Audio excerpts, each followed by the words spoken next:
the need for this particular space as we still all here seek to strengthen and deepen our relationship to God, however you define it, whatever you call it as. For those of you who don't know me, my name is Julian Gordon, and this spiritual journey has been part of my journey for a long time. Most of you might know me as Mr. Multifamily from my work in real estate and from my work. Some of you also know me for the book Rich and Righteous, The Spiritual Secrets of Mastering Money Manifestation in Your Mind. And at the back of all of my work, there's a lot of people who comment often on my Instagram, just stick to real estate. And I say to them, I guess Jesus should have just stuck to carpentry, right? I am way more expansive than that. And in fact, at the back of everything that I've done from the beginning of my work, it has always been spirit-led. God is at the back of my real estate movement. God is at the back of my book, Rich and Righteous. God comes first in everything that I do, and the outward manifestations might not directly speak to God, but I know that many of you could feel God in the way I did the work. I try to bring a God standard, not just a gold standard, to everything that I do. And so it is now time for that to come and be the actual forefront. And I considered how to weave this in the multifamily movement together. We as a team decided that these visions would be separate visions. And so I am calling on all of you and getting you involved in the process, because it is hard to hold and grow and expand one vision by itself. So in order to expand two, I know that I cannot do that alone. And so that's why I'm inviting you into the co-creation process of this space that is supposed to represent us. I know that this particular movement and this experience is supposed to serve the unchurched, those who deeply believe in God but have left the church for whatever reason. Those reasons could be negative reasons. Those reasons could be because they were tired of the milk and wanted more meat. I'm also here to serve those who call themselves and identify as spiritual. The spiritual meaning that God is spirit. God is spirit. And before there was any religion, there was spirit. And so as spiritual beings, we are moving in the image of God. And so you've released any identities or connections to any religious doctrine or any religious group, because we know that it's not about who has the biggest set and who has the biggest crew and who's religiously banging on who. It's about us serving God. But when you make this transition and you release certain identities, that journey feels very lonely. That journey can start to feel very lonely because you aren't going to a physical space and there's a whole bunch of people who rock like you. And then when you're out in the world, it's really hard to identify who thinks like you. And oftentimes, if you are surrounded by the people and the family that you actually went to church with, they look down on you and think that you've gone astray, when no, you're actually getting closer. You're actually actively seeking to be in a deeper relationship with God. And then I'm also here to serve those who are Christian but seek to be Christ-like. What I found is that people actually want to be more Christ-like than Christian. I believe that if Christ were to come today and look at the Christian religion, that Christ would be appalled with how it is showing up in the world. And so there are those of you who still identify as Christian, but know that there's a deeper level of living, or a higher level of living, that we are meant to operate at. And everything that is branded as Christian today is not actually Christ-like, and you actually want to live more in alignment with that. For those of you who don't know, my journey in particular, it started out, I grew up Baptist. I grew up Baptist, and then I went to church as a kid just because my friends went to church. My soccer coach was the minister, and we just hung out. And when it was time to go to Sunday school, we would go out and play, right? So that's how I grew up Baptist. It wasn't an intentional choice or anything like that. It was more of a social thing for me. And then I went to UCLA for undergrad, and I didn't really get involved in any campus ministries. I didn't have a car, so I was kind of stuck in Westwood. And didn't really have access to a church. Finding a church home can be very, very difficult. I wasn't rocking with the campus ministries or anything like that. But then this cute girl was going to church. And so guess where I was going on Sunday? I was headed to church. And so that was cool. And I was studying under Pastor Noel Jones at the City of Refuge. And he's a Jamaican minister, very scholarly and intellectual in his approach. And so I'm literally taking more notes there on Sunday than I was in actual school at UCLA. But then after that, a spiritual hunger came up in me, and and I wanted more. My appetite kept growing. And so there were some friends who were going to a Bible study at a church called Maranatha on Monday nights. And so I started going to that. That's where I read The Purpose Driven Life and things of that nature. And that was cool for a minute. And then that hunger came back again. And so now I'm going to City Refuge on Saturday morning. I'm going to Maranatha Sunday at 11, and then I'm going to the Bible study on Monday. That's cool for a minute. Spiritual hunger comes back. I'm like, okay, what do I got to do now? So now I'm going to 3 church services on Sunday. City of Refuge in the morning, Maranatha at 11, and then West Angeles at 7 p.m., right? That's cool and then the Bible study on a Monday. That's cool. Spiritual hunger comes back. Like, what is going on? So at that time, I made a decision to start reading the Bible for myself. And I spent 6 months every hour in the morning and got through it. And it was a powerful experience. But what's interesting is that I ended up having more questions than answers. I thought I was going to get more answers. I ended up with more questions. And that surprised me. And as I read the text, I realized that the religion that I was identifying with as Christian was not in alignment with what this text was telling me it meant to be Christ-like. And that's where the divide came. And then one Sunday I woke up and I realized, I just stopped going. After being, quote unquote, very zealous, even bringing people to church, one Sunday I stopped going because the institution was not in alignment with the individual in the expression of what I felt it meant to be Christ-like. And so since then, my identity shifted to child of God as opposed to any identity as Christian. I'm just a child of God. And child of God for me is the most inclusive definition of who we all are. It applies to absolutely everyone, right? We all know that our source is something greater than ourselves. And I'm a child of God that seeks to live as Christ-like as possible. That's how I identify now. And I'm looking to build community for other children of God who want to operate at that same level. And so you being here on this Sunday with me gives me indication that that includes you. And so I'm excited that you were here to go on this journey. And it is now time to step forward and actually create this actual community. I was doing some research on the unchurched, and there are over 100 million unchurched people in the United States, especially after COVID. People stopped attending. Some people only attend virtually now.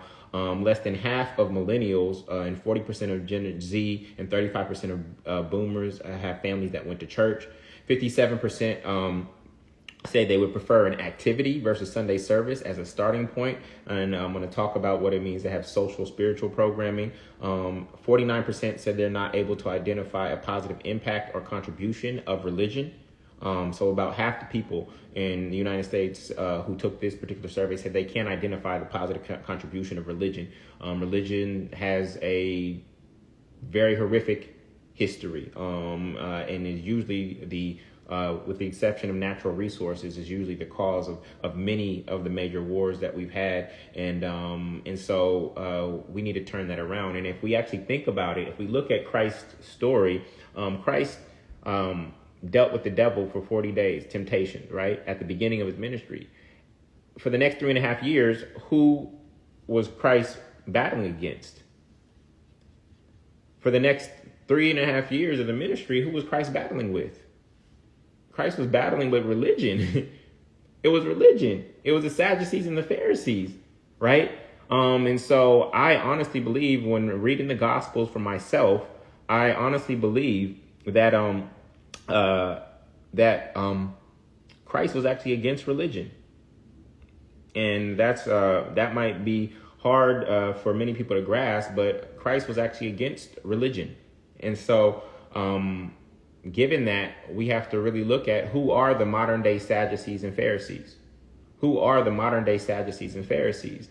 But rather than complain, right? Rather than complain, I've decided to create an alternative. It's one thing to just complain and try to get other people and institutions to change. But at this point in my journey, I've decided, let me just create the alternative. Stop complaining about them not doing that and et cetera, et cetera. Let me just go create the alternative. And so that's what's been on my heart, is to create the alternative.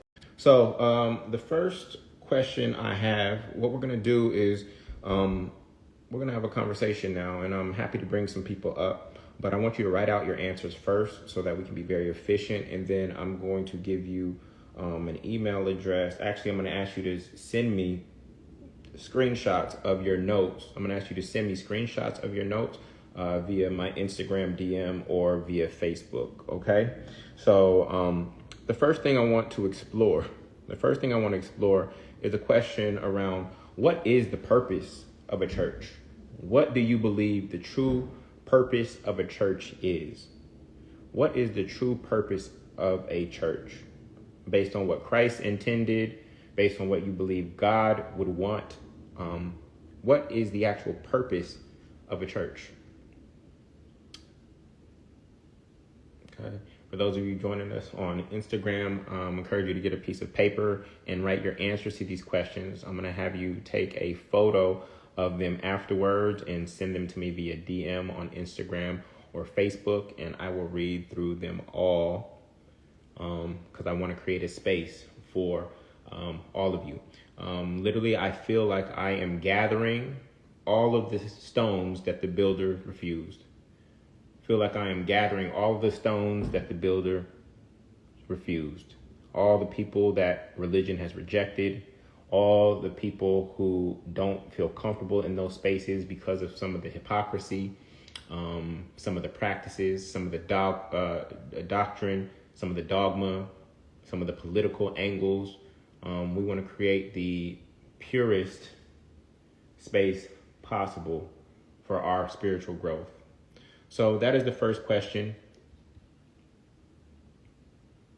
Yes, Chris. Safe space. So Chris says, the purpose of church is a safe space for believers to worship, fellowship, commune, and have a place of ritual. If there's anybody who would like to come up on stage and actually share, I'm happy. Just raise your hand and I'll bring you up and we can dialogue a little bit. I love what Chris said. Anybody have any insight? Just raise your hand and I will bring you up. Participants. Who is that? All right, let me bring up Ashley. Ashley asked to start video and unmute. Ashley's coming on up. Ashley, what's going on, sister? How you feeling?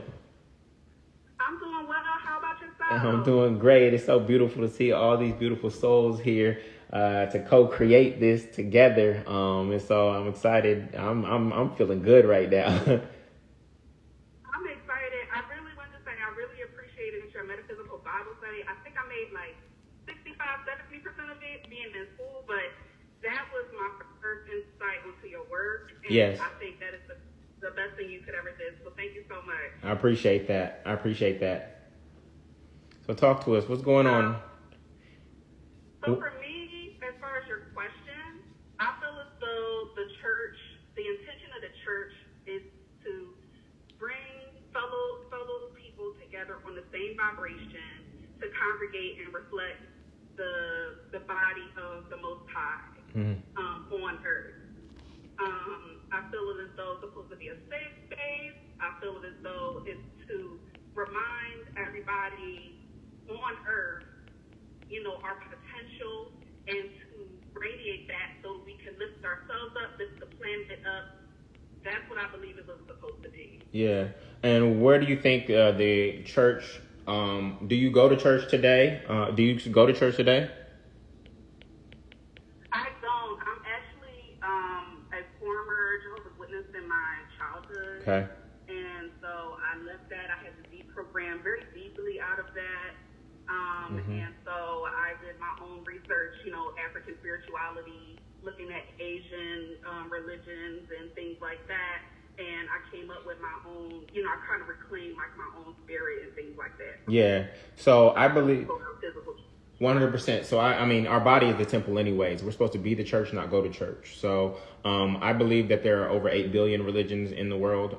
Each one of us has our own religion. Even if we're sitting in the pew, even all of us who are here right now, we all have different belief systems, and we all have different relationships to the Father, right? So I have two younger brothers, and we all relate to our Father differently. Some of us, one of us likes to go, I like to run errands with my dad. The other one likes to sit in his office with him and talk, and the other one likes to call him on the phone. We all have different relationships. So I believe that there are, I know we've been forced to choose between these major religions, but I honestly believe that there are over 8 billion religions in the world, and the goal is to identify our best and most high relationship with the Most High, and it not us fitting into somebody else's dogma, but actually us creating the strongest relationship possible for ourselves. So thank you for sharing. Thank you for sharing that with us.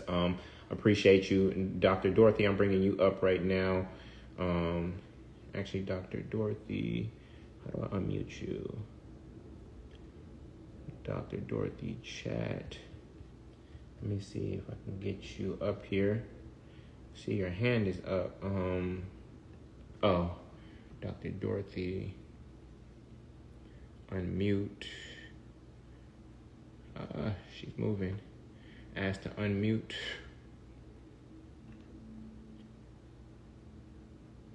Dr. Dorothy. Hello, Dr. Dorothy. How are you? Oh, I can't hear you. Still muted. Trying to unmute you. Okay. There we go. How are you? I Oh. extraordinary. One second. I've been ripping and running so much. I have not. I still haven't done the prayer. Give me 1 second. Unless you want to pray us in. You want to pray us in?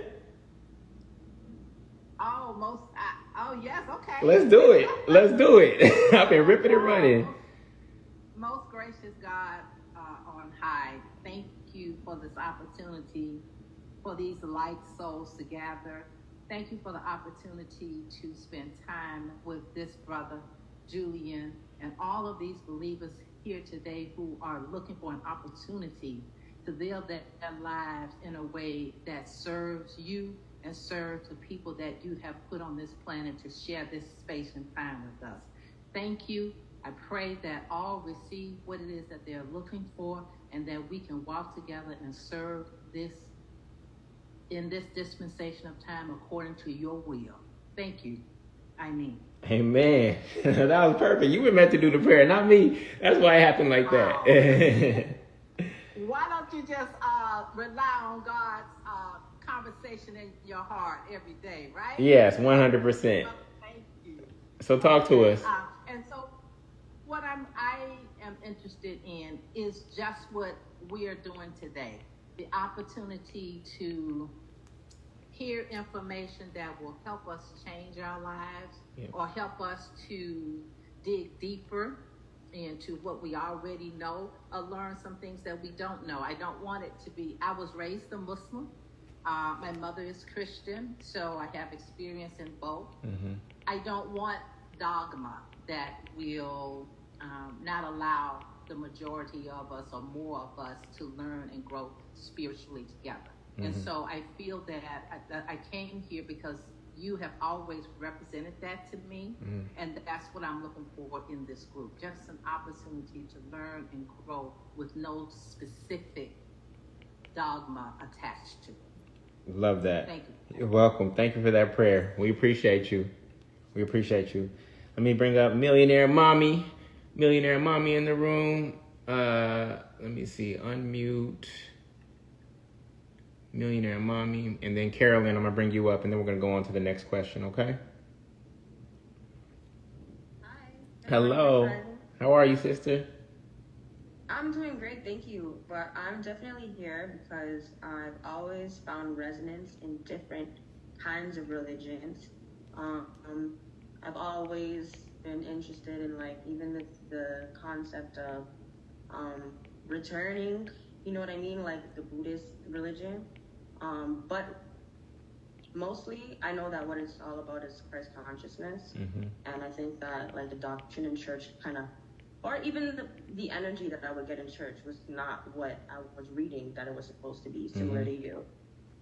So yeah, I think for something so important like your spirituality, it should be something that we study and develop, dedicate time to. So I'm glad that you've created this space. Yes, definitely. We are going to study to show thyself approved. This is not going to be a passive situation where you just get dressed and you show up Sunday, you let the pastor do all the work and you just sit back and you just get his cliff notes. No, we are going to study to show thyself approved. We will be reading the text, decoding the text, and exploring how it actually applies to our life. That's what makes it a living word. And so this is not what we're going to be engaged in is not passive spirituality. This is going to be proactive spirituality. And so thank you. We appreciate you.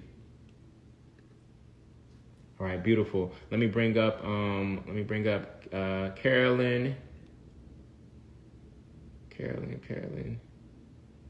Carolyn, you should be up now. Yes. Well, I'd like to greet everyone, first of all. Happy Sunday.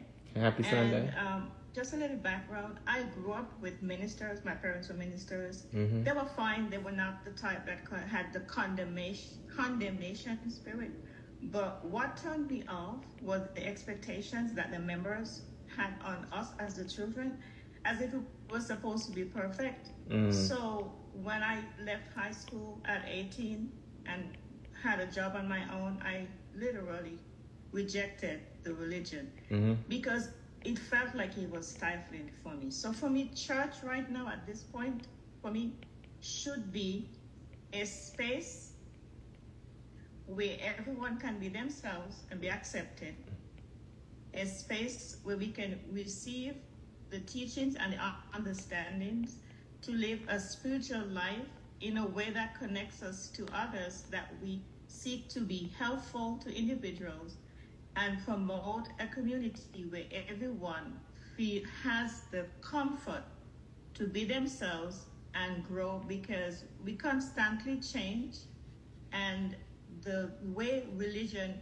has been structured globally is to follow a set of rules and die and go to heaven. Mm-hmm. But I feel like I appreciate the fact that you allowed yourself to hear the spirit that was speaking to you, to be obedient, to open up this forum and this opportunity for individuals who have been seeking something like this, that we can grow together, understand the Bible from a spiritual perspective, and become the people that we're supposed to be. Yo, I rock with everything you just said. We appreciate you, Carolyn. Thank you for sharing that. Okay, cool. And put that in chat for me. Did you type that already? Or you wrote it down? Because I need that. No. Okay, I'm gonna have to run this back. I have the recording. Yeah, I got the recording. We good. Thank you so much. I need a brother. Because we know that men have been men tend not to go to church as much, and so I need a brother to talk about their experience. Any brothers out there? Because we need men in this community. This is not we're not going to recreate what already exists. We need men in this community. So if there's a brother out there who is happy to share their experience and what they believe the church is supposed to be about, I would love to hear from them. We got a lot of sisters here. Where my brothers at? I am my brother's keeper. Where my brothers at? Come on. All right, cool. We got Kadian. Asked to unmute. Hello. Hi. Hey, Kadian, what's going on? I'm good. Good. So for me, the perfect church is for believers to congregate and worship, and like also to come together to like discuss missionary work or other plans that has to do with the gospel. Yeah. Got you. Yeah. Missionary work. Now, worship has become Sunday Super Bowl concerts. And we know David worshiped like that. David used a lot of song and dance in his worship. Yeshua, to my understanding, there's only one instance in the gospel where him and the disciples sang a hymn, and a means one, right? So what do you define as worship, and then where does the study actually come in? The worship would be like praise and worship, songs, Okay. hymns, and the sermon would be where the study comes in. Now, hold up. Now, sermon and study, are those the same thing? So like a particular scripture, a particular topic, Got you. but for me now going to church, Yeah. they don't elaborate enough on like a particular topic. Because for me, growing up, I grew up in church. Yeah. And I didn't understand the difference between God, Jesus, and the Holy Spirit. Mm-hmm. I didn't know what that. So when I start reading the Bible myself, that is when I actually understand that Jesus is the Son of God. I didn't know that I didn't know how it falls in, how it comes. I didn't know what the Holy Spirit was. Yeah.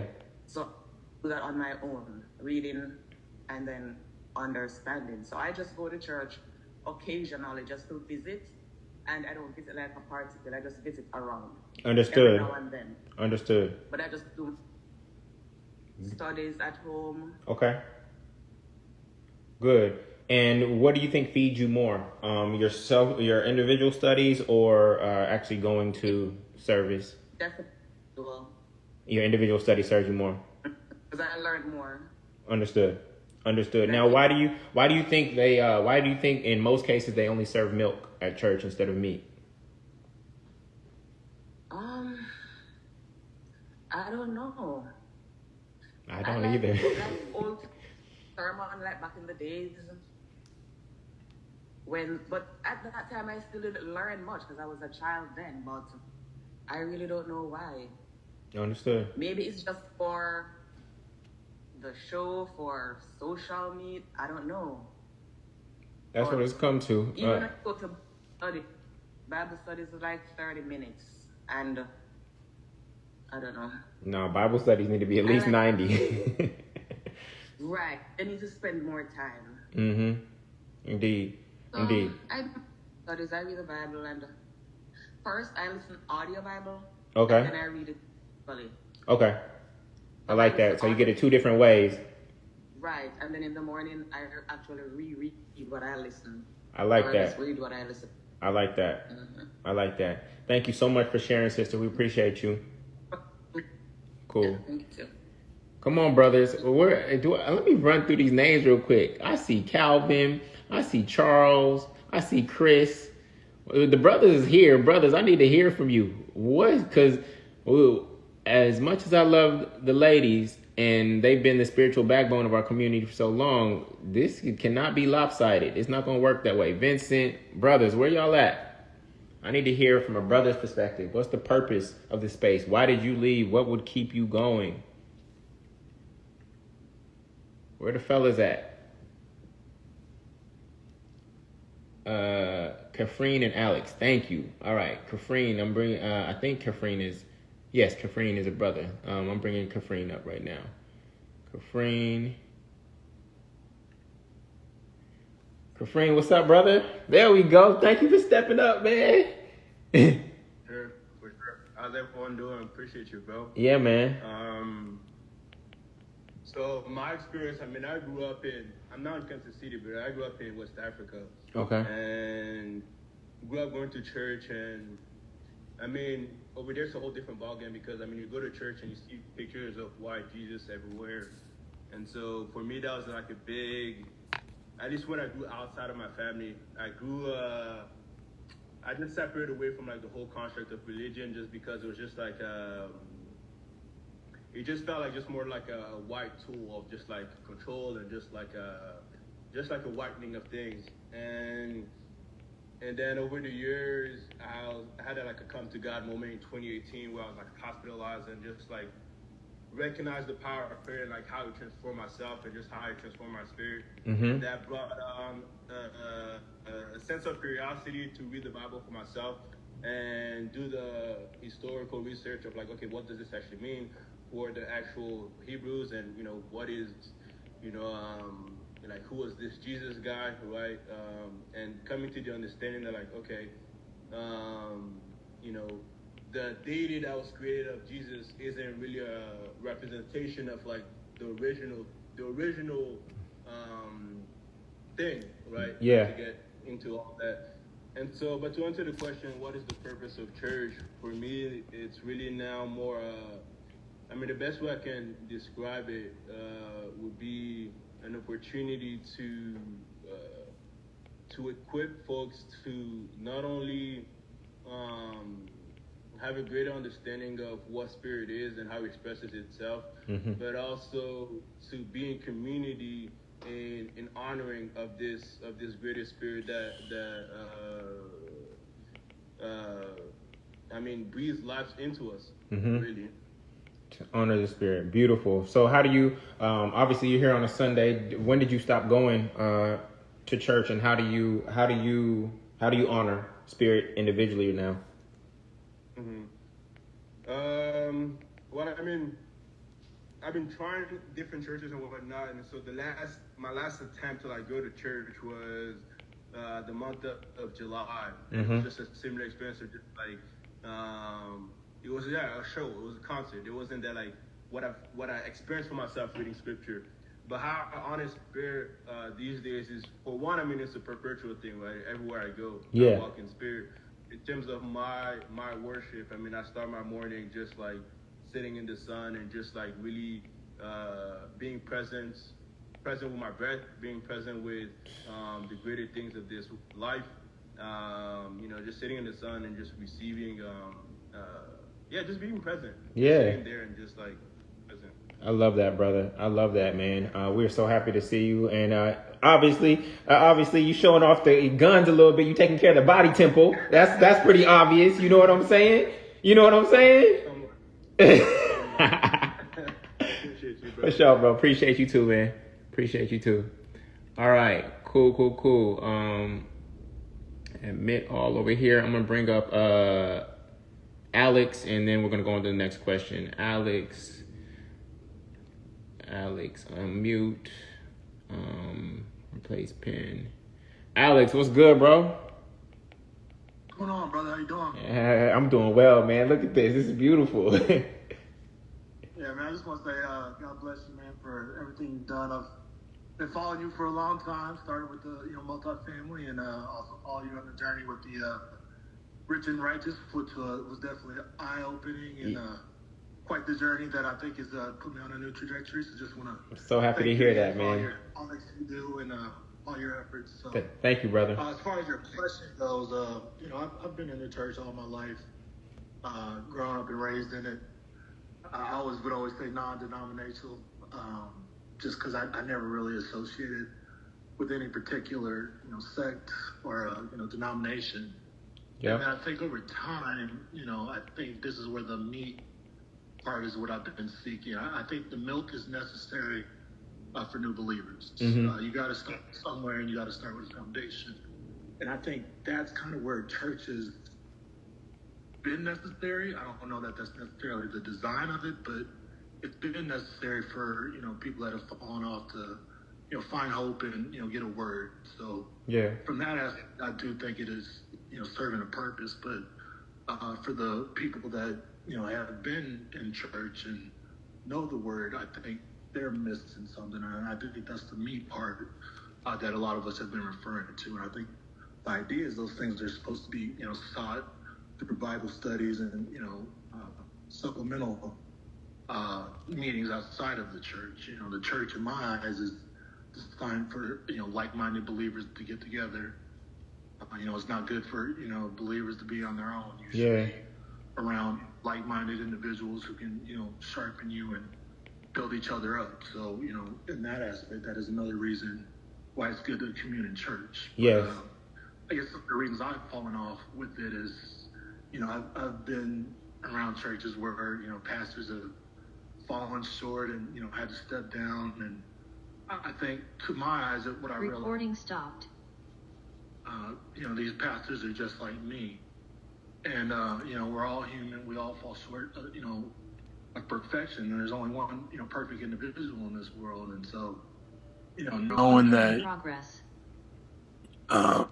knowing that they're just like us, are all called to know the word, like you said, study to show thyself approved. So just like the pastor is in that position, and I'm a father of 3 boys, and I feel like I'm supposed to be the pastor of my own home. So the onus is on me to be in the Word and study to show myself approved, so then I can pour into them. Yeah. And essentially, we're all called to be disciples. We're all supposed to go spread the word and go baptize and make new disciples in the world. So in my eyes, we're all supposed to be pastors, and I just love what you've done and where you're going. I just think there's so much more out there that people don't want us to know, that has been lost in translation, and that's the journey I'm on, is to just seek a deeper connection, really get to the truth. And I'm just happy to be here and appreciate you 100%. Yeah, Paul speaks about meat, not milk, and that it's like, how long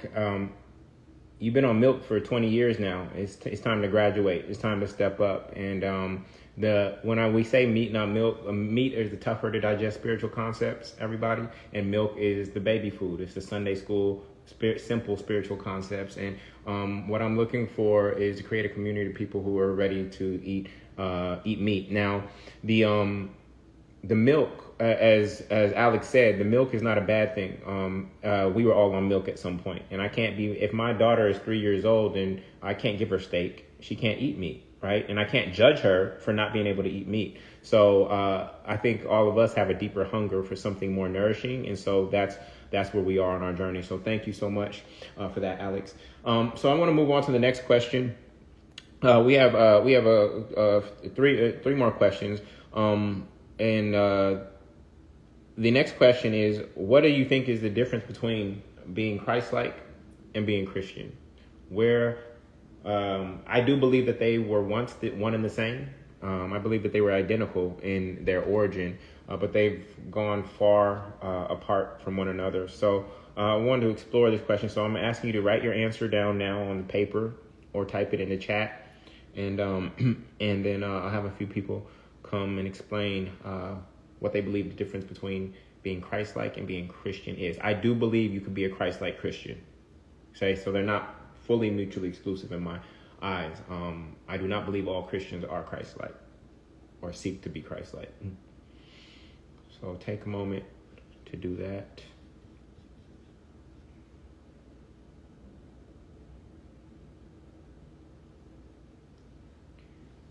We are exploring the question of what is the difference between being Christian and Christ-like.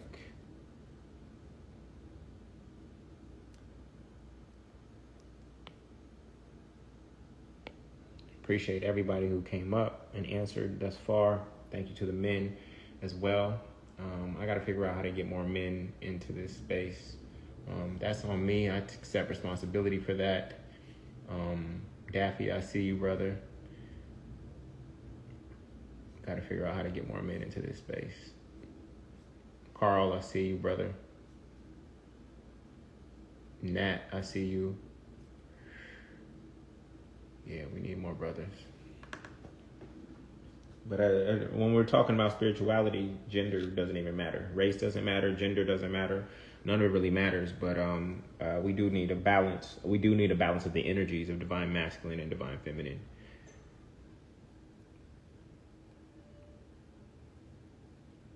All right.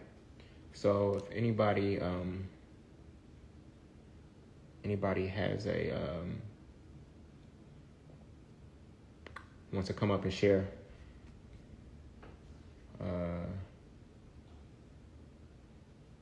go ahead and click raise your hand if you want to share your thoughts. See some people typing theirs in. Dr. Dorothy, who spoke earlier, says being Christ-like does not require participation in Christianity. Christ-like is the source. Christian is the interpretation of what Christ-like means. That's dope, Cindy. All right. Let me bring up Ashley, Chris, and then Kay. Let me bring up Ashley right now. Ashley Cole. Ask to unmute. Replace pin.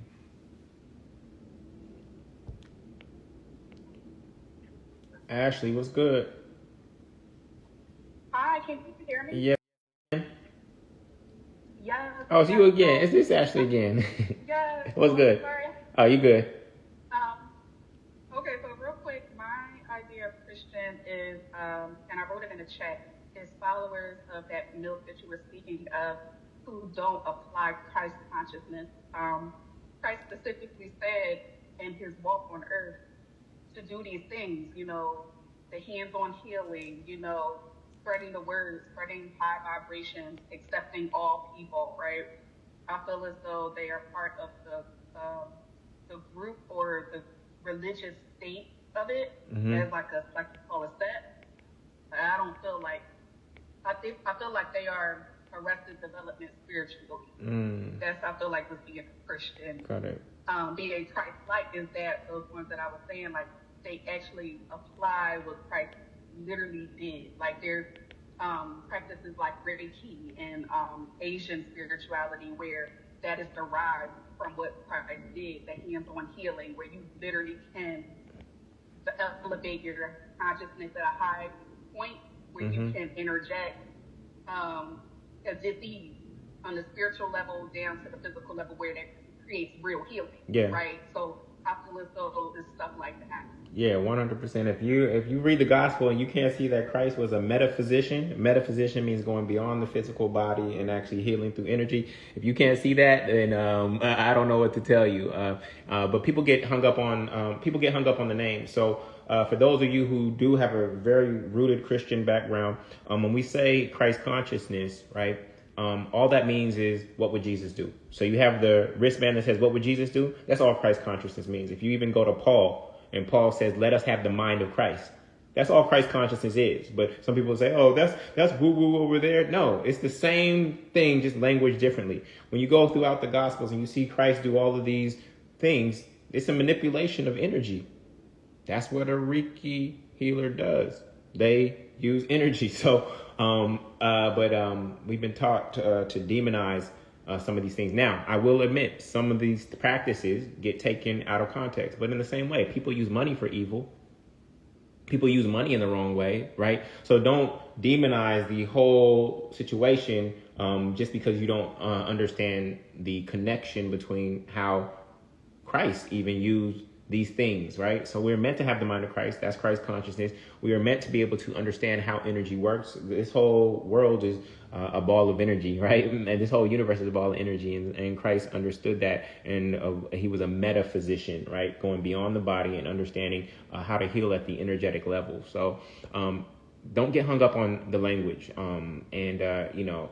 A lot of just the debates online, the Christian debates. Oh, you shouldn't be pledged to a fraternity or a sorority, this and that. Like, they're majoring in the minors. They're majoring in the minors, right? We are going to focus on what's core and apply these principles to our life in every area possible. Okay. So let me bring up. Thank you for that, Ashley. Let me bring up. Did I bring up Chris? I'm gonna bring up Chris Davis. Nasty unmute. Start. Chris Davis. Brother Julian. What's going on? How you feeling? I am great, man. So, when I think about Christian and being Christ-like, being Christian is essentially, it is believing in the deity of Christ. You are acknowledging and saying, this is, the head of the spiritual walk that I'm on and who I'm following. Mm-hmm. Now, that's your acknowledgement. But being Christ-like is how you embody that each and every day. It is the intentional practices in your language. It is how you season your word with salt. It is how you live through the actions. It's the fruit of your life. And that is how people can see. They can see that you're with Christ without you even saying that you are. And that's the intention. So if someone has to ask you if you're a Christian, you're probably just a nominal Christian.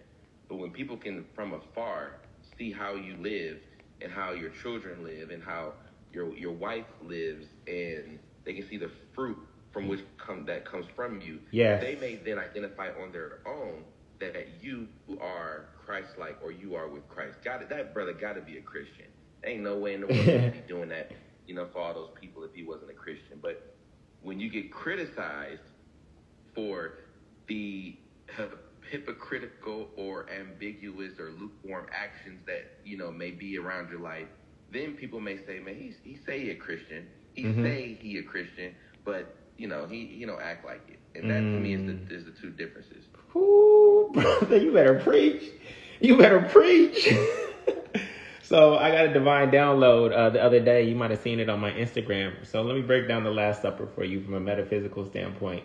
So the bread in the Last Supper, it means teaching or truth. And so when you see Christ talk about beware of the yeast of the Pharisees, the yeast is something that expands or puffs up the bread, right? But the unleavened teachings are to love thy Lord thy God with all thy heart, mind, and soul, to love thy neighbor as thyself, right? That's the unleavened teaching. That's the core. But when you add yeast to it, it gets puffed up and expanded. And so the Pharisees and Sadducees, they added all these additional laws and made religion this big old thing. And now you got to wear this with tassels and all that stuff. And you're like, no, let's go back to the core, right? Now, so the bread is the teachings. So as Chris said, we are supposed to embody or take in the bread, which is the teachings. But before we take in the teachings, what do we have to do? We have to dip it in the blood or the wine, right? Now, when you go to the liquor store, what is it also called? It's called the Spirit. And the Spirit that Christ lived with is the Spirit of love. And so you must take the teachings, right, the bread, and you must dip it in the Spirit of love and then embody it. That's what the true Last Supper really means from a metaphysical standpoint. Because if you look at the Last Supper from a literal standpoint, what does it look like? It looks like cannibalism. Eat my body and eat my blood. That looks like cannibalism from a literal standpoint. But when you understand it on the metaphysical and allegorical standpoint, you realize that what he's saying is take these teachings, my commandments, right? Look at them through the lens of love, through the Spirit of love, dip them, immerse them in the Spirit of love, right? Because the heart in our body, it pumps blood throughout the entire body. Blood is pumping all throughout your entire body. We're supposed to immerse it in the heart, right? Take the teachings, run them through the lens of love and in our heart, and then we're supposed to embody them out into the world. So when you're able to understand this text from the metaphysical and allegorical standpoint, it starts to change the way you think about how to apply these Christ-like principles to your life. And so that was a divine download that came to me earlier this week. And similar to Kafrine, I wake up, go straight into meditation. Right. And then from there, I read at least 1 to 2 chapters of the Bible a day. And I just sit and wait for divine downloads. And then when I get a divine download, I seek to share it when it's powerful enough. I seek to share it with you all so that we can truly understand what this text is really all about. Now, all the books in the Bible are not allegorical, metaphorical. The most allegorical, metaphorical books, and you can read it at multiple levels. You can read it as all literal and get a whole bunch of wisdom. You can read it on the metaphysical level and get a whole bunch of wisdom. But the most metaphysical, allegorical books are Genesis, Exodus, and of course the Gospels, because Yeshua only spoke in parables, and then Revelation.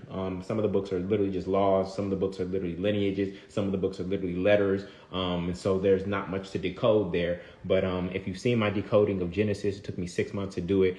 Most of you have got that, sent that to you when you signed up at meatnotmilk.com. You'll start to see how to read the Bible at a deeper and deeper level. Okay, cool. So let me bring up, this is beautiful. Let me bring up Samuel. I had to replace Pim. Samuel, what's going on, family? How are you? I'm all right. Thank you so much for having this meeting. I think so far, even in the first, I can't even believe it's been an hour. It's been an hour already, man. Yeah, I've been eating from this, man. All of this is so good. It's just doing so much for my soul. Good, bro. To answer your question as it relates to being Christ-like and a Christian. Oh, by the way, I have my wife, Valindria, over here. Yeah, she was blurred out because of the Zoom filters. We see her, though. We know y'all in divine union. We see it. Yeah, so in our faith, we try to do things together, from considering that I was born in Nigeria and she, was born here, and I grew up here. My family came here when I was 5 years old, and I pretty much, been, I guess, culturally immersed into the American way of doing things. I feel like religion for me has been like in my household. Christianity was the primary way of looking at life, and everything was funneled through there. Mm-hmm. It comes to my understanding of what Christianity is and what needs to be Christ-like. I read the Bible. Love is the foundation of that, mm-hmm. and I feel as though my experience as a child within my household, that wasn't really demonstrated on all facts. Like, I don't know if you know it or if you've heard, but the African culture, culturally, they're so strong in their culture and beliefs that they almost like kind of shun every other culture down, and like they don't look to want to understand how other see things, understand things. They're very judgmental. Now, I don't know if there's a difference between African Christian and American Christian and Asian Christian. There's definitely differences, brother. And I'm sure there probably is, but I'm only speaking about what I know. Yeah. And from the perspective of which I was raised, I never, like, deep down in my heart, there were friends that I would make from a different culture that, when it came back to me coming back home, it was like completely shunned upon. Mm-hmm. And there are my parents that are Christian, where their love is supposed to be the foundation. And I'm having this conflicting experience. I'm thinking one thing in my, to myself, but it's telling me to do or feel another way, or to not look at it the same way. And so, I battled with that throughout my entire life. And like now, I've completely separated myself. It's been 5 years since I spoke to my father. Wow. My father's a pastor. Wow. Both of our parents are, pastors, and it's like the issue at hand is that we just do not, like, we're still Christian. We believe in the principles. We believe in the truths of the Bible. Yeah. And we try to live by it as best as we can. But sometimes just the conflict of religion, culture, politics, just everything that's involved in, that Christians have turned church into, has caused us to not really want to associate with that, as much. And it's like we're dealing with a lot of things, man. We just want to try to do, live right, love people. What we believe is Christ-like, that we wrote down, is just being compassionate, being forgiving, no loyalties to titles, positions, or biological ties. Being able to move freely without judgment. Yes. Standing on the commandment of love over everything. Being proactive versus being reactive. Wow. And just not condemning people for their struggle. Like, just respecting people's journey and their process. So that's what we believe in. As for go ahead. My wife would like to say. Yeah, let her step in. Move over. Move to the side. Thank you for this opportunity and greetings to everybody. Yes, sister. I think one of the things that both of us can agree on, even though culturally we came from different households, we were finding a lot in common. And just by growing up being quote unquote church, we realized like so many people are okay with being in a state of dysfunction that they can kind of afford to come out of. But, like, for instance, the whole poverty versus abundance approach to living, when I was coming up as a young child, it was just like okay to kind of not be financially educated, or to not know about how to grow your income, not know how to acquire generational wealth. It was okay not to know certain things, and just kind of push it on religion by saying, God will take care of it. God will do it for me. God will work it out.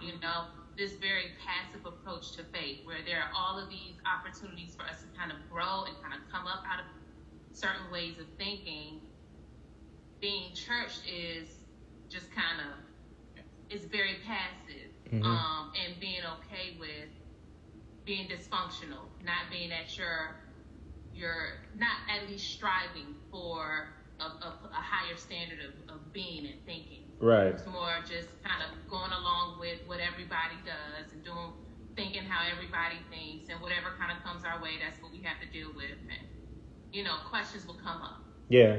So I think that happened for both of us, and we decided to collectively step away from that and say, you know what, we're going to be more proactive about how we want more for our kids. We want more for ourselves. Yeah. We want more for our life in general, and that went against the theology. Yeah. Yes. That we were taught. Yeah, 100%. When I just hear both of your hearts, I can tell by your heart posture that you are in alignment with God and God's will. And I'm sorry to hear the separation that has been created between you and your parents. Scripture speaks to that a son will hate father and vice versa. But hopefully that hate doesn't last forever. And I know it's not at the level of hate, at least not for you. And I don't believe for your parents either.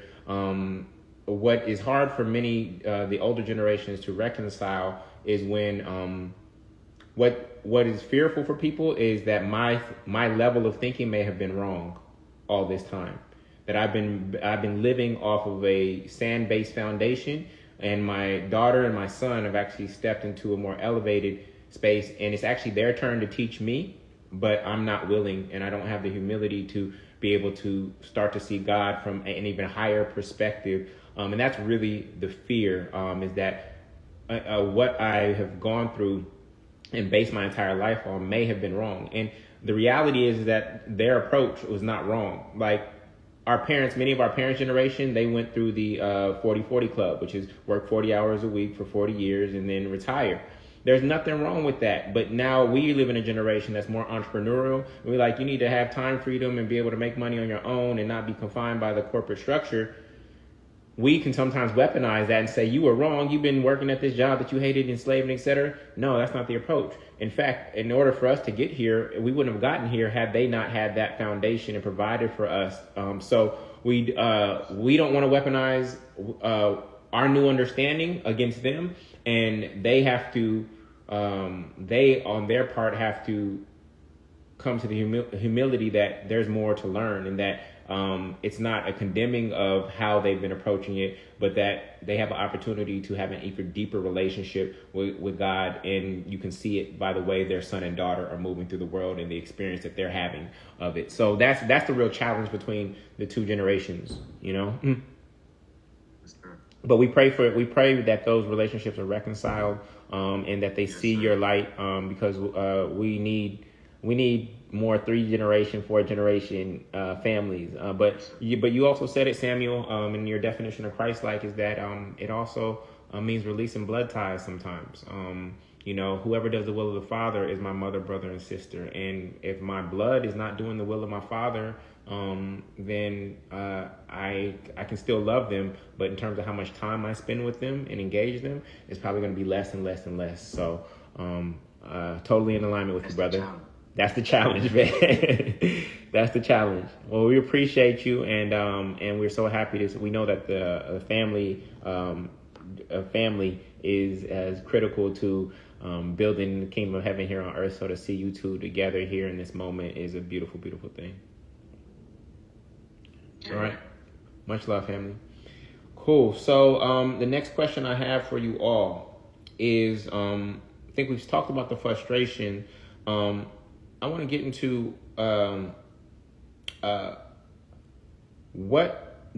if you were to create a spiritual community, and that's exactly what we're doing, what would you like to see that you didn't see, or that you did see and love about the spiritual experience that you had before? What was missing? If you were the pastor, what elements of that community, what kind of programs would you have added or included? What would you have done with the tithe? Would you even do tithe and offering? Would there be a tithe? And if there was, what would you do with the money? Would there be a big building? Would you have a full out gospel choir, or would it just be people? Would it just be us singing from a hymn? Like, if you had to recreate the experience for yourself, the church that is ideal for you, I want you to write down a few bullet points right now, and then I'm going to invite a few people to come and share, and then I'll have everybody else type. Again, I'm going to have you take pictures of your notes and send them to me via DM or a messenger on Facebook, and I will see them then. But I want to give you a moment. What if you were the pastor of a church? What do you, and based on your definition of what is the purpose of a church, what would you like to see in the space?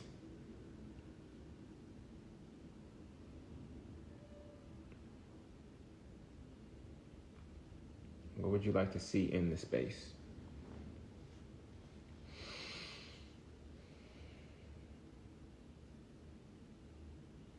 This is so beautiful. Over 130 of us here, creating something that's never been created before, all in the name of the Most High.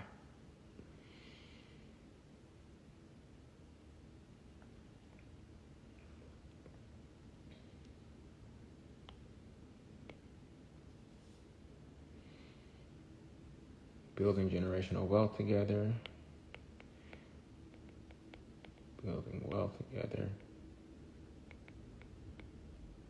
You know I believe in that. Creating jobs. I'm just grabbing the ones off of Instagram since I won't be able to get this chat. It'll disappear. How to apply the sermon. Integration. We call that integration. Not just hype-based sermons. All right. Meditation. Good. It says, be still and know that I am God, right? That's what it says. And did I read that wrong? Why are they demonizing meditation? I can't just breathe. Like, it's crazy out here, y'all. All right. So I want to invite a few people to come up. I see Kimberly with her hand up and Brent. So I'm going to have Kimberly come up first. Brent, if I get two more people who want to share what they would love to see or what they've seen, that'd be great. Bible studies. Good. And studying other books. What's going on, Alex? All right, studying other books. A program for children to excel financially. Okay. Children's programming. Okay, beautiful.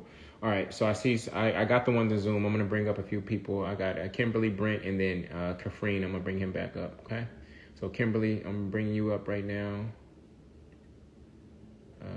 Replace pin. Kimberly, what's going on, family? Peace and blessings to everybody. Hey, sis. What's good? I found you on, can't even remember, Real Estate Weekend with Dr. Watkins. Yeah. And been listening and following. And I have my books for the family. They'll be gifted soon. Yes. I love it. I can't remember the name, Millionaire or something. I'm going to try to crunch in what I want to say because I know people have their hands raised. All good. Go ahead. It's your show. Recreating or creating a spiritual community. I just put missing or continue.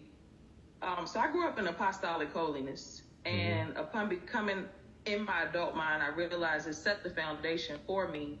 I just didn't know why that foundation needed to be set. So that part was missing, the why. It was just do this, don't do that. But it wasn't an explanation. Mm-hmm. Later on, I studied Nation of Islam. Okay. Which gave me the discipline I needed. Mm. I still incorporate the MGTGCC teachings. And then I became a member of the Nation of Gods and Earths, which actually brought me back to the Bible teachings and gave me helped me to open my mind to understand what and why. That gave me the why. So I'm still building the foundation. Yep. And here I am. Beautiful. What a journey. So I would say what was missing that I would create would be the storehouse, because now that I understand contract law, trust law, real estate a little bit, enough to know we didn't have financial teachings. We didn't have health,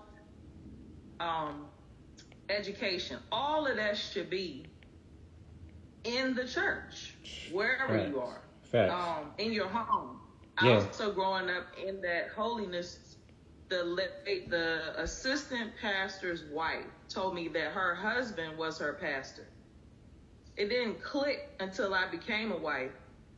And so my husband getting a call.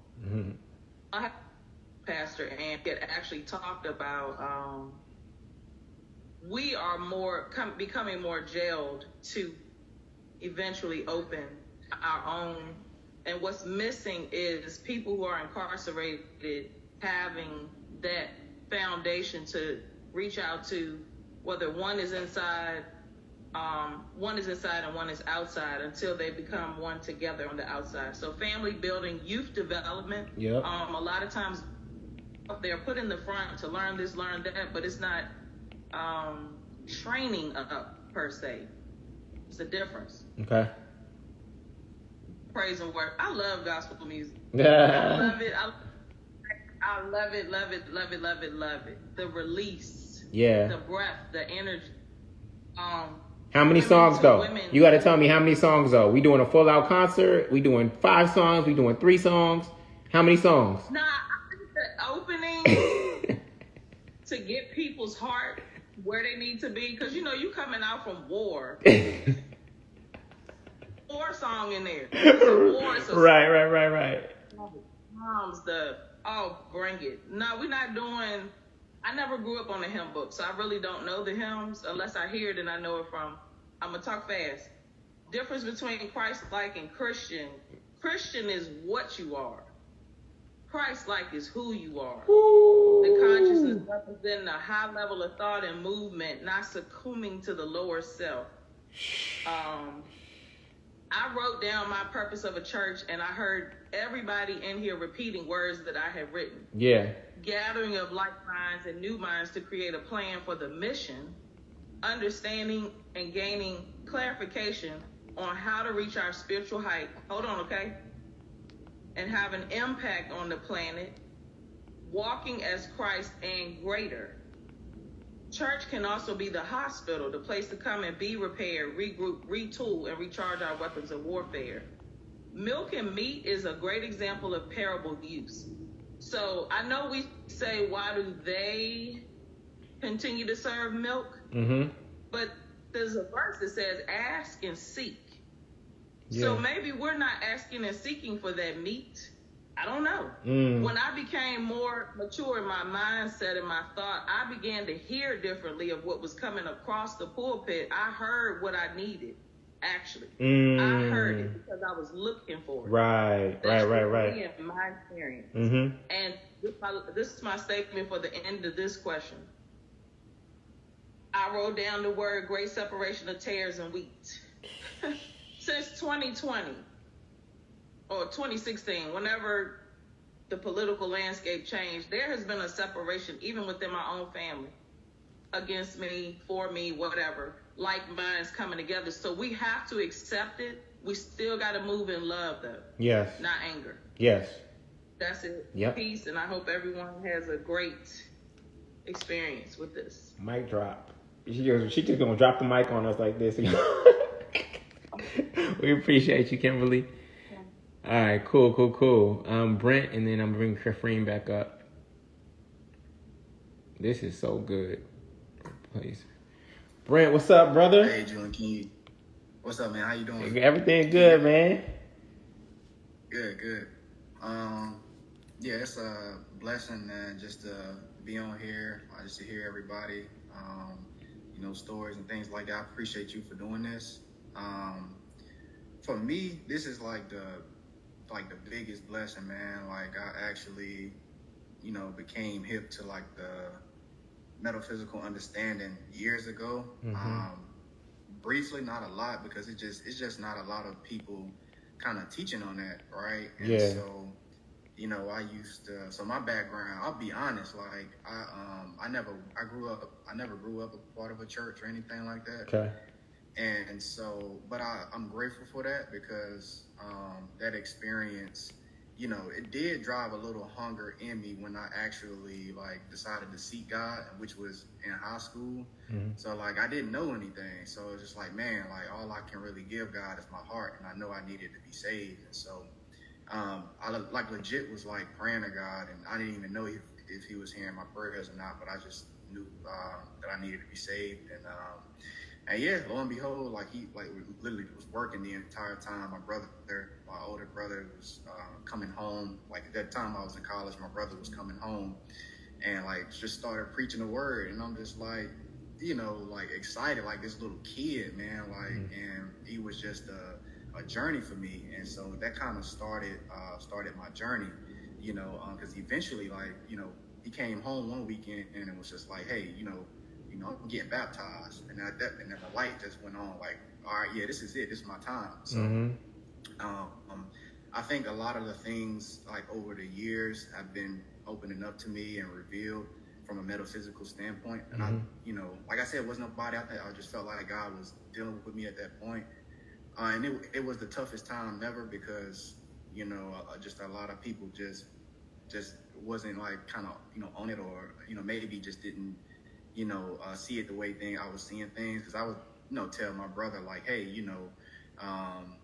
Genesis is deeper than that. Like, right. Like in the mind, like, you know what I'm saying? Like we have this garden available in our minds, these trees of joy and peace and love and all of these different things available to us.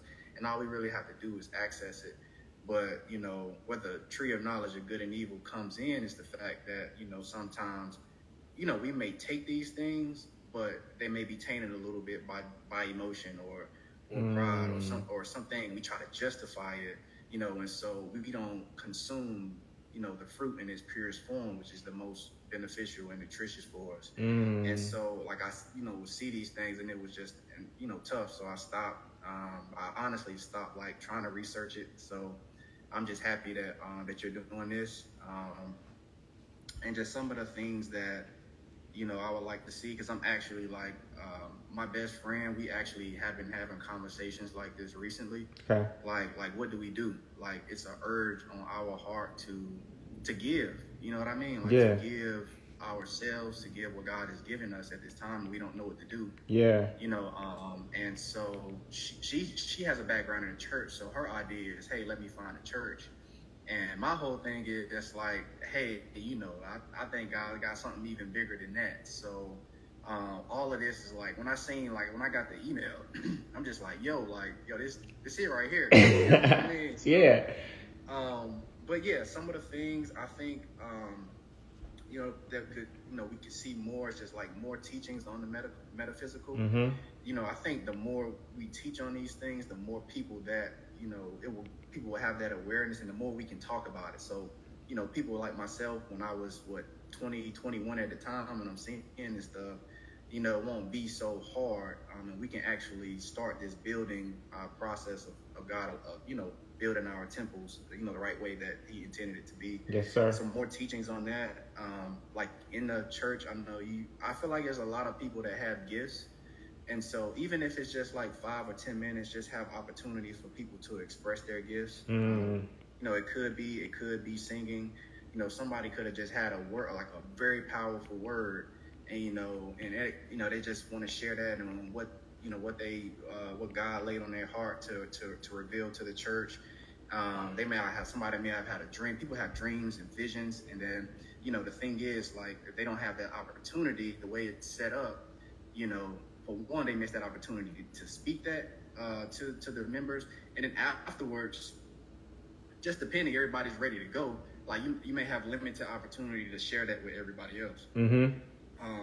But yeah, so I think also like focus on worship sometimes that, our understanding of worship, we may think it's like praise and doing all these things, but like worship is, obedience to God. So it may look a little different when you think about that. Like somebody that's really obedient, worshiping God, they may not be, praising God. They may not be, so out loud with it. But, so I think our perspective and mindset must change on that as well. Yeah. And then I think Kimberly and some of the other people might have mentioned, I think like if there were ties, I think it should come back to the community in the form of different services. Like she mentioned, we needed like a financial advisor. If we needed, we need someone to kind of talk about like health and different things like that.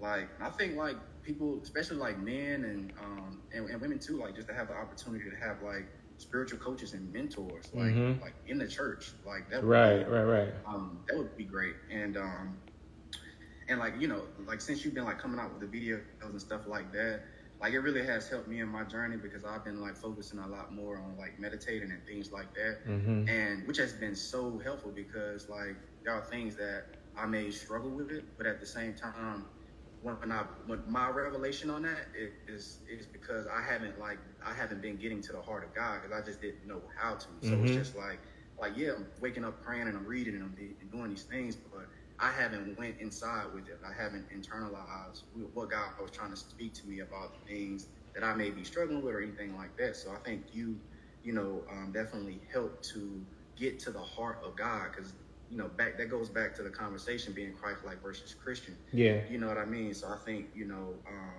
Christ-like is getting to his heart, understanding like, hey, this is what God wants from my life. And you have to elevate to get to that understanding. You have to read his word. You have to meditate, but there are times like as Christians, there are times because there is that, religious aspect to it. Sometimes, we can taint what God is trying to give us and for us to consume. And so we look at things a little, may look at things a little differently that way. You may think, hey, well, I'm in church, I'm doing these things, but that doesn't necessarily mean we're actually getting closer to God. So facts. But yeah, that's it, and just more opportunity for people to, talk to each more fellowship and true fellowship. True fellowship. Not just saying we go to the same church, but like true fellowship. True fellowship. Absolutely. Yeah. Two things I've been imagining. I want to talk about money a little bit, and I want to talk about the first thing I want to talk about is actually community service. Like for me, church has been over-indexed on church service, and I believe that community service is the biggest thing we could do to be worshiping the Creator on a daily basis. I'm more concerned with how we show up using church as the pit stop on Sunday. I'm more concerned with how we show up Monday through Saturday and how we're actually living out these principles and practices. So community service is huge. But when I say community service, I don't just mean serving the poor and the needy and the hungry, et cetera. That's the meat of it. But the community, as you talked about with gifts, the community must serve each other. The community of the members must serve each other. So if we do have a nutritionist in the group, that person maybe instead of tithing money needs to actually tithe 3 hours of coaching to the community so that somebody who's just got a diagnosis that they're diabetic can actually speak to them. If we have a lawyer in the community, they need to tithe 5 hours of their time, which normally they would bill $500 an hour. Maybe that's their tithe to the community so that somebody who's dealing with a legal issue can actually come and connect with them. So it's not just community service outwardly. That is the bulk. Let me be clear. That is the bulk. But it also needs to be community service within us. And I don't think today's churches are really doing that well. I have thought about the money thing, and I've been wrestling with it. But a friend of mine made it very clear to me that spiritual work is the most valuable work in the world. But there's a mental block that spiritual work should be free.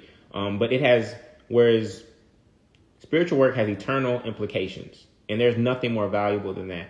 So in terms of how I've been thinking about it, if there are tithes and offerings that I would like for 60 to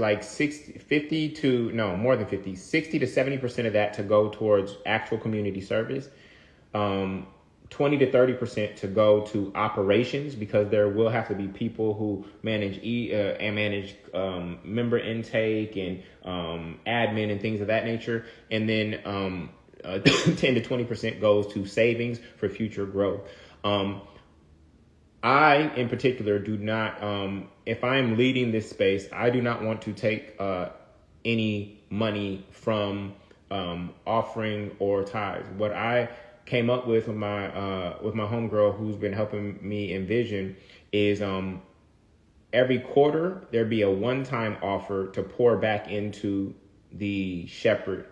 There'd be a one-time offering to pour back in every quarter, but all tithes and offerings that come in daily, weekly, etc., is actually going about 60 to 70% towards community service, 20 to 30% towards operations, keeping the operations as lean as possible. I'm not interested in getting a big building or anything at this moment in time. And then setting aside 10 to 20% as stewardship and savings for maybe a period where offerings are not as high, etc., so that the operation and the institution can keep on going. So that's how I've been thinking about it. I am financially blessed. I do not need to receive anything from this on a consistent basis, but I do believe that I wish Martin Luther King was more abundant. I wish Malcolm X was more abundant. I wish Mother Teresa was more abundant, but there's been this block in terms of how we give to our spiritual leaders. So that's what I came up with now. If there's any feedback on that, I'm happy to hear it, because I want to do what's best and most in alignment with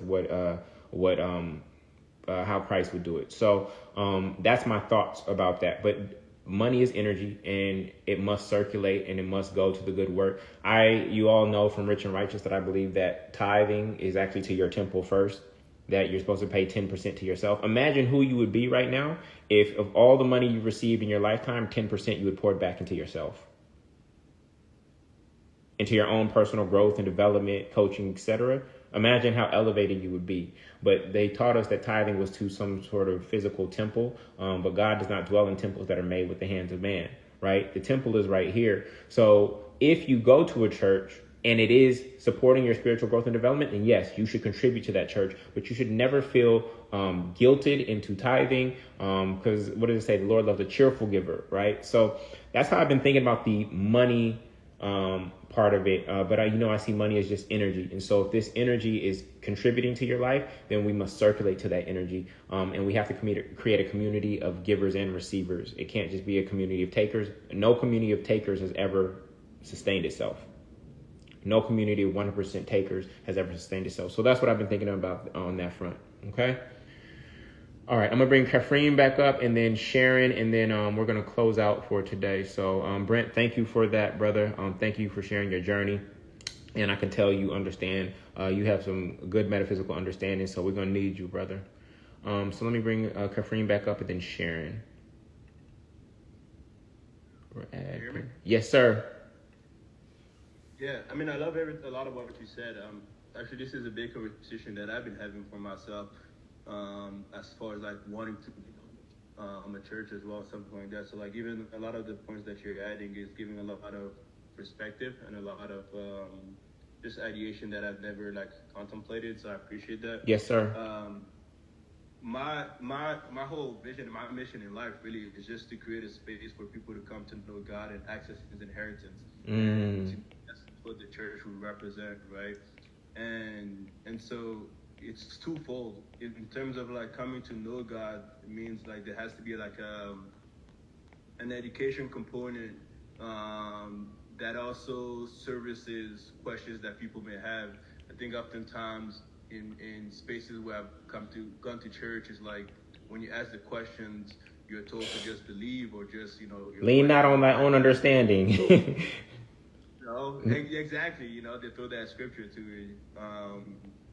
And so creating dialogue first and foremost, and then with the accessing His inheritance part, I believe like there's there are gifts that comes with deepening your spirituality. There are gifts that comes with deepening your understanding and helping people to understand that, like, okay, we're not just meant to sing Kumbaya and just hold hands and, dive into the word, but there's also, there's an enrichment on the other side of that. There are tools, there are tools, there's an understanding, there's blessing, there's gift, there's talents that are provided when your heart is in line with, the teachings of living through the heart, right? I do believe it ought to have like an outdoor component. I think sometimes we create a secluded space where God only exists within the confinement of a building, but God can never be condemned to a building, and so letting people worship in the abundance of just all of the oneness that surrounds us. Wow. Hymns and songs definitely, in my experience, create it's like, music is, it's a twofold coin, right? Because it can also be used for you, but not. But music creates a gateway for the spirit to access the infinite. Yeah. And so that's a crucial component to let people step into that heart space, step into spirit. Yes, sir. And yeah, really, that's really what I had. And then when you talked about tithing, a lot of you have already talked upon this, but using that to build up towards the community, and I love the idea of like tithing gifts and talents. Like that's building right there, because it promotes a resourcefulness, but also a furthering of just like community and just like acknowledging and being in fellowship with one another. Yeah, that was the divine download. Tithing time or tithing talents. Yes.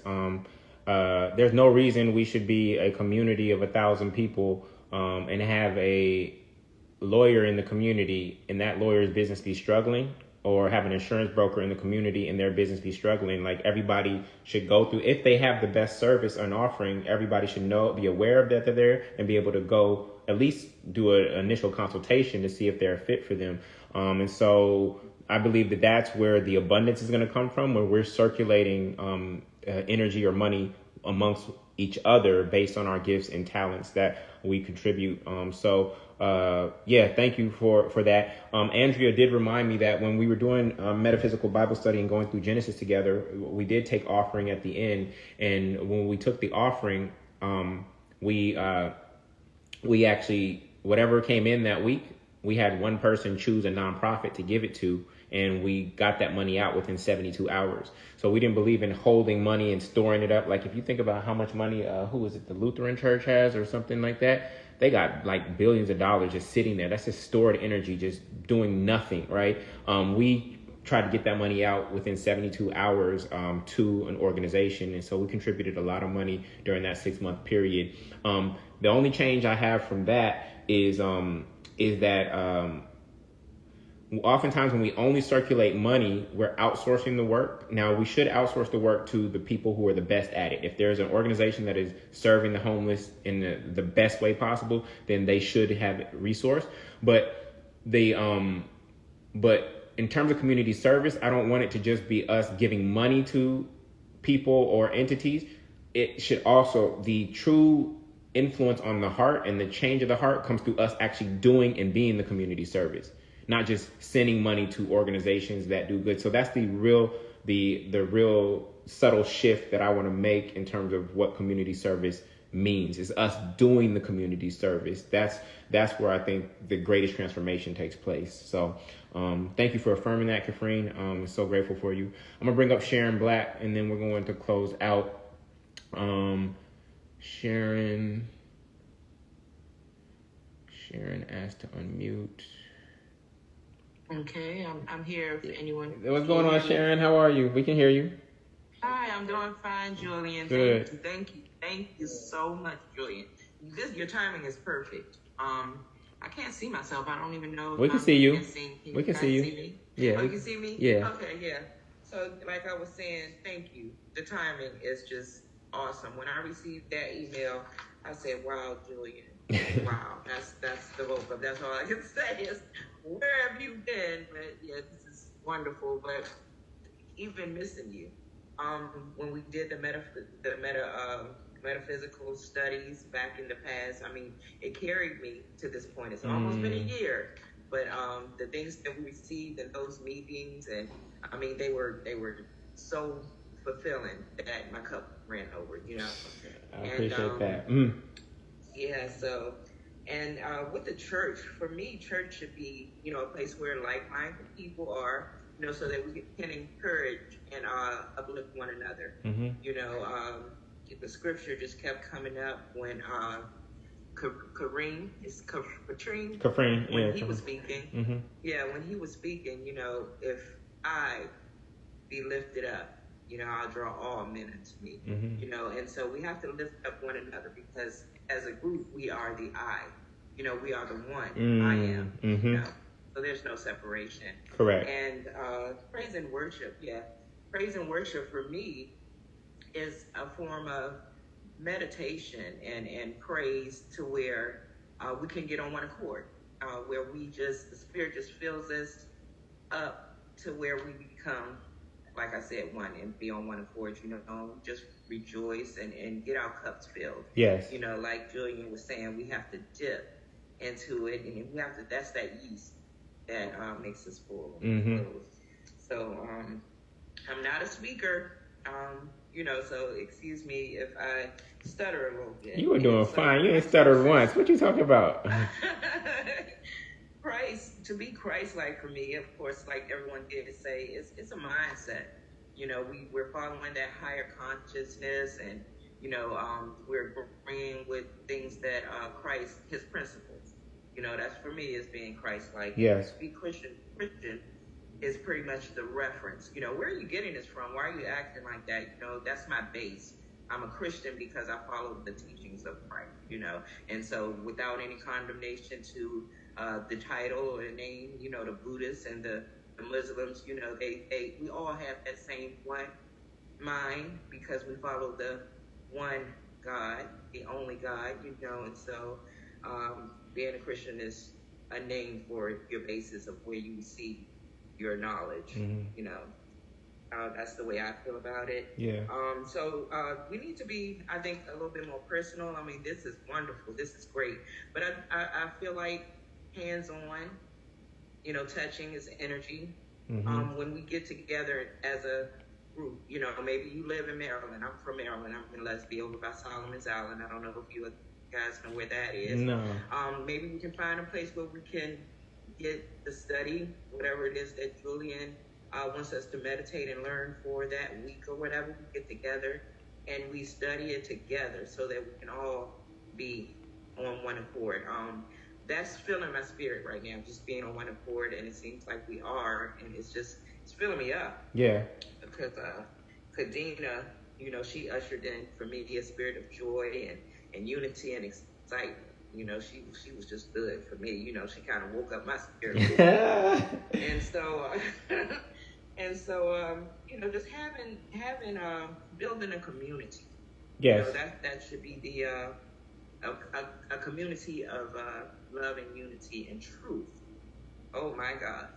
Love, unity, and truth. The works that we can do if we are on one accord and work together. I mean, it's like it's nothing would be impossible. And finances, it's a must. I mean, what can you do if you don't have the means? You can talk, and we can say things all day long, but when a person is in need, you know, you have to let them know, hey, we have the one true God, the Spirit of God, that anything that we ask for, we get. Yeah. We know that. Yes. So with that being said, nothing else to be said, because then I'll start rambling. Thank you for the opportunity to speak. Julian, I love you. I love you, rich in righteousness and everything. You know, it's on point, baby. I love you. Thank you. Thank you so much, Sharon. I appreciate you. Beautiful. Beautiful, beautiful, beautiful. All right.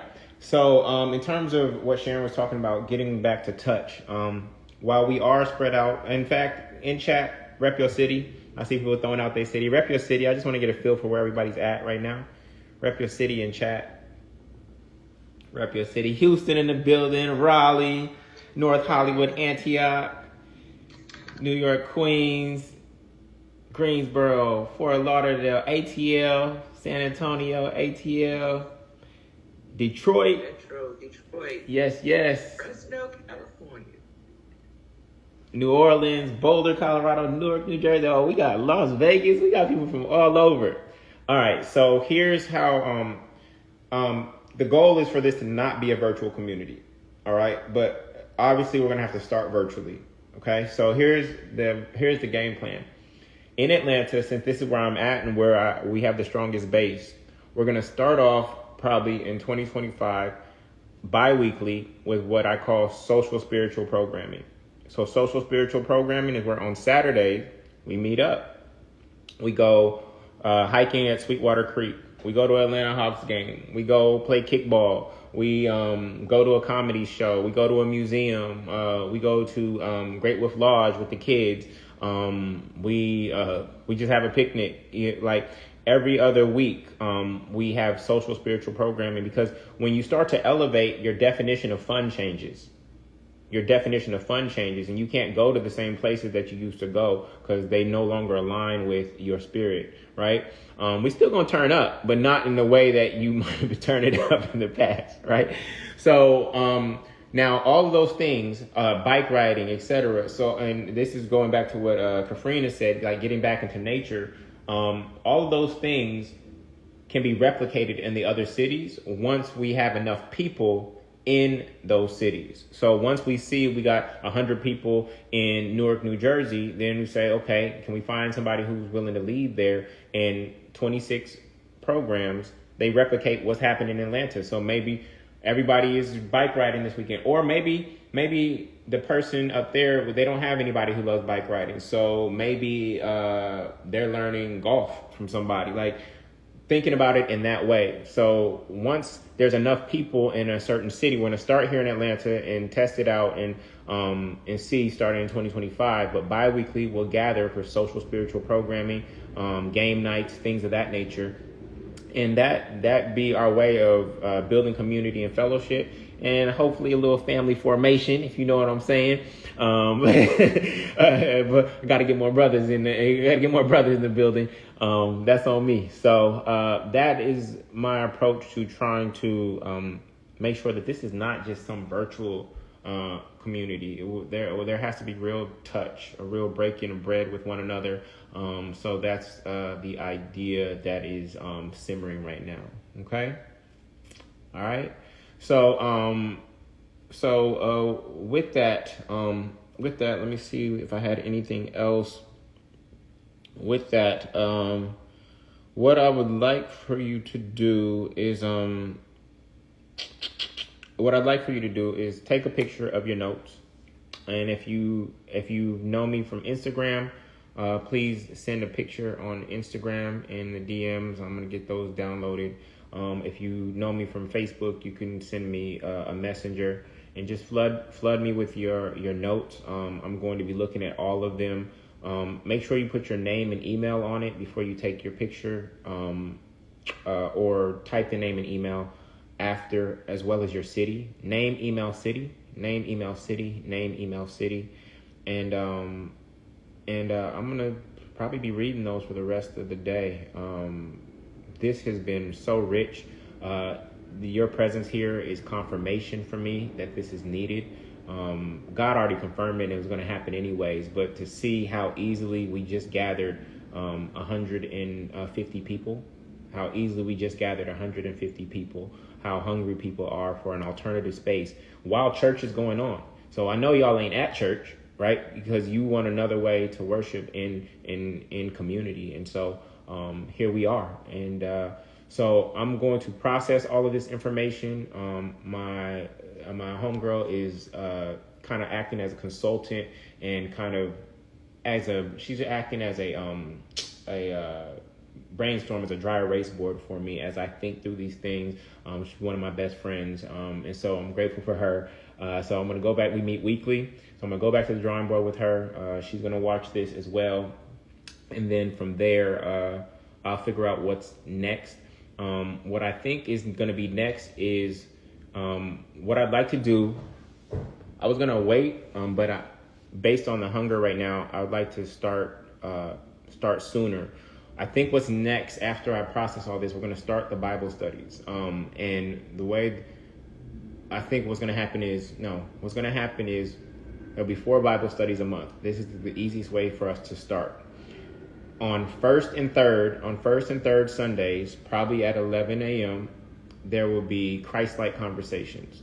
So that is the core that is unifying all of us, is seeking to be as Christ-like as possible. So Christ-like conversations where we will explore scripture and look at what it means to be Christ-like in various areas of our life. What does Christ-like love look like? What does Christ-like forgiveness look like? What does Christ-like relationship to money look like? What does Christ-like leadership look like? What does a Christ-like friendship look like? So we'll be exploring what it means to be Christ-like in various different aspects, using scripture, and then, of course, the integration of that principle into our lives. That means that if this is what Christ-like friendship looks like, based on today's teaching, this is how I need to re-engage my friends or reconnect with them. We connected based on alcohol. I need to change that. We need to connect based on something that's more solid, something that is more in alignment with the direction that I'm going in my life. So that'll be first and third. On second Sundays, what I'm planning on doing is Wealth in the Word.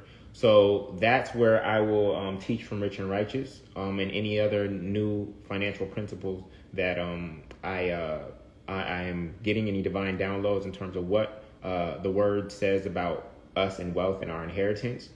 And then on fourth Sundays, what I'd like to do is Brothers in the Bible and Sisters in the Scriptures. So we actually break out 2 different Zoom rooms, brothers in one room, sisters in another, and we are going through the text and actually exploring what does manhood look like. What is this text telling us about manhood? What does this text tell us about womanhood? And so that we can be better men of God and women of God. Oh yeah, somebody just emailed me. You can email me your images as well. The email that the Zoom link came from, you can email it as well if that's easier for you. Okay, so that's where I think is going to be the easiest place to start. October is 2 weeks away. I'm going to see if we can get ready for October. If not, we will move it to November. And then the social spiritual programming, I wanted to kick off in Atlanta in 2025. All right. So I want to pause and see if there's any questions. Yes, Latanya, we will be starting with prayer. That was my fault this time. Meditation.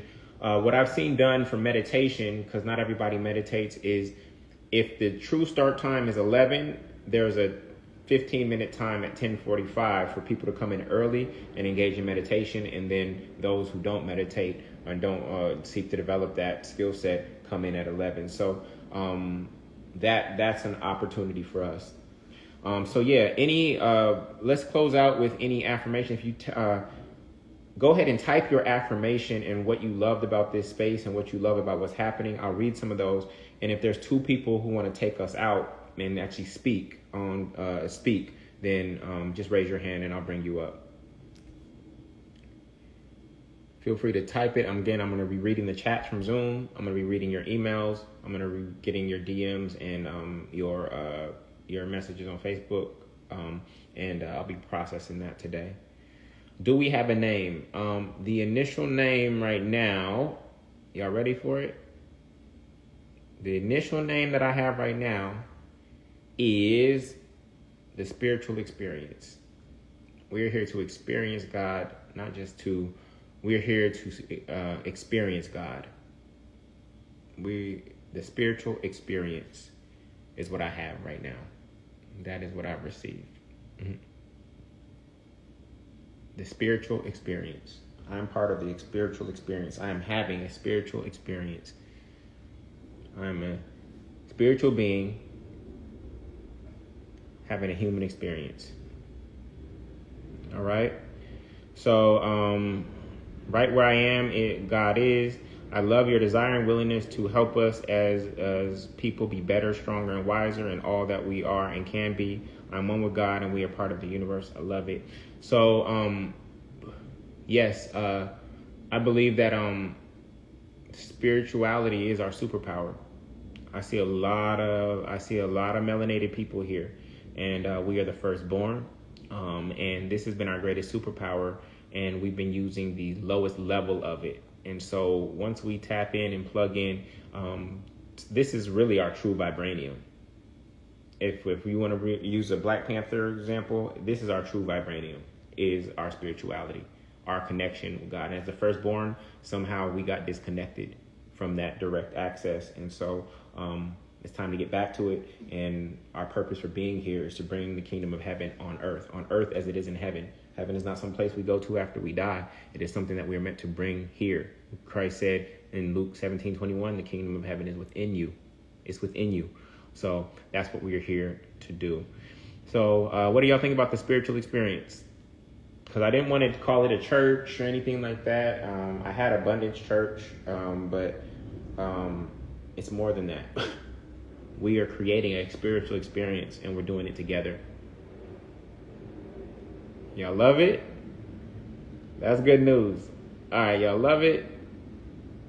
Boom. The spiritual experience. Not a church. Not a church. The spiritual experience. All right, Chanel is going to take us out. I'm going to bring her up. She's going to do closeout affirmation of what she experienced, and then we will close out, and stay tuned. What's going on, sister? Hi, can you hear me? How are you? Yes, we can hear you loud and clear. I am well. How are you? Doing great. I feel amazing. This is, my spirit is full right now. Oh my gosh, may I say that I feel the same way. This entire meeting, I have been smiling from the heart. I can feel the positivity. I can feel the love, and I'm truly grateful and appreciative of this because I had a rough childhood when it comes to the religious aspect. I experienced a false prophet, so my story is strong as an aspirational speaker. But being here today is what I have been looking for. I have 3 beautiful, abundant being children, and I try my best to instill in them the importance of God and that they are children of God, and to walk in that light through kindness, through feeding their bodies with, fruits and vegetables, and just meditating and tapping into knowing who God is from within.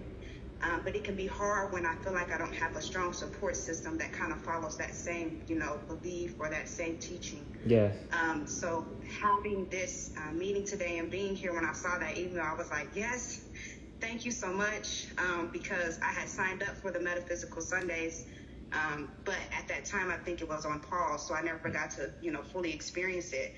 So being here today is a blessing. I'm grateful.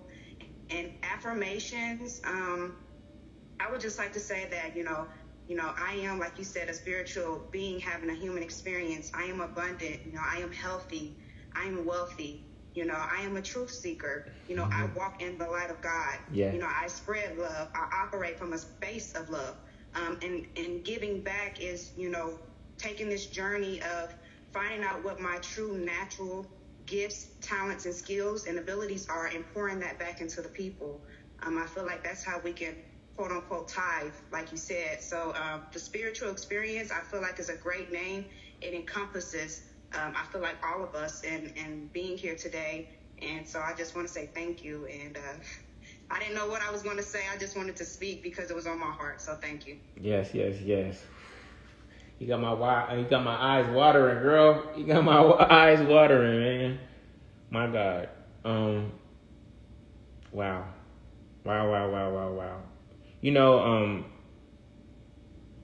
When things come so easy, you're headed in the right direction. This is just coming with so much ease, and might we face resistance at some point? Yeah, maybe, but it's just flowing with ease, with joy.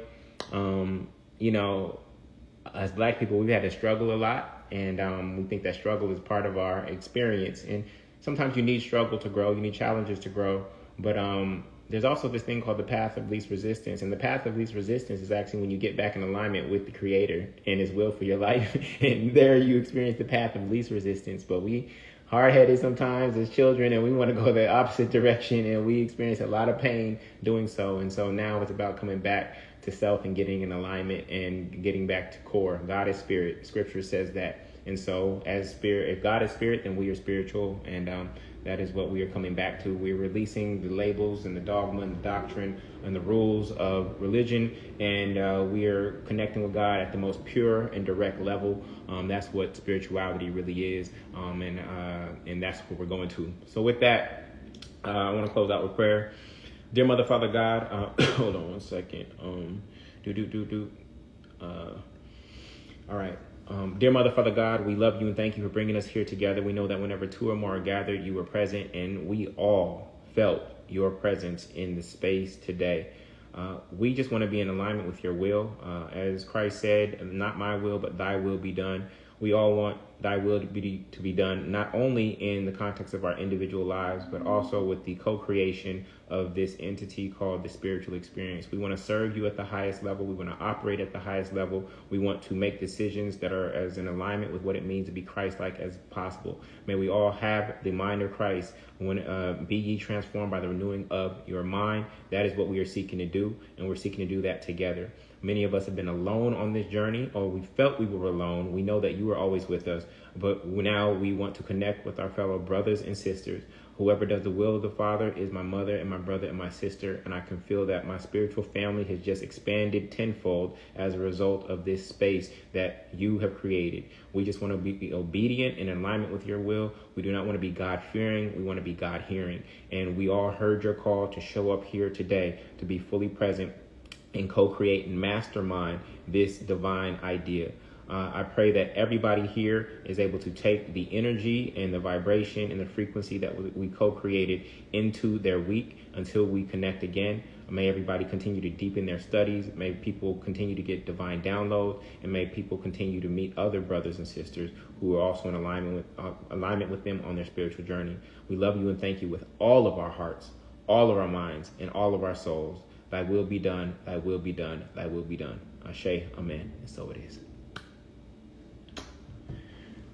Much love, y'all. I will stay tuned on your email in terms of what's next. Definitely within the next 2 weeks, we'll connect again. Next week I'm traveling. So definitely within the next 2 weeks, probably same time, same place. So just keep an eye out on your email.